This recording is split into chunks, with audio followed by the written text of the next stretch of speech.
বিশুদ্ধ ভাষাটা এত জরুরি যে আল্লাহ তাআলা তার প্রিয় হাবিবকে মায়ের বুকের দুধ থেকে বঞ্চিত রেখেছেন শুধু বিশুদ্ধ ভাষার জন্য।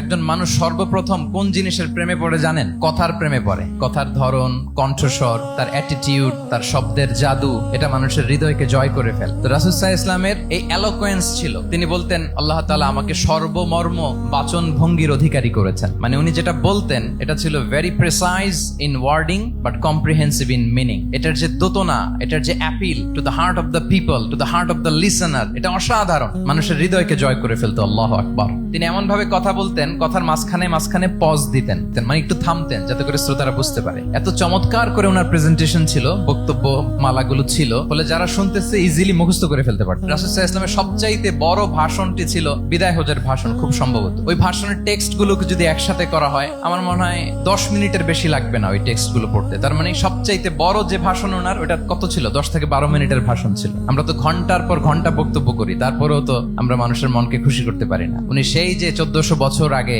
10 মিনিটের একটা ছোট্ট ভাষণ দিলেন, গোটা বিশ্ব আজও হাবুডুবু খায় ওই ভাষণের ভেতর, ঠিক কিনা বলেন? মাঝে মাঝে এমন আবেগ ঘন বক্তব্য উপস্থাপন করতেন, সাহাবারা অশ্রুসিক্ত হতো।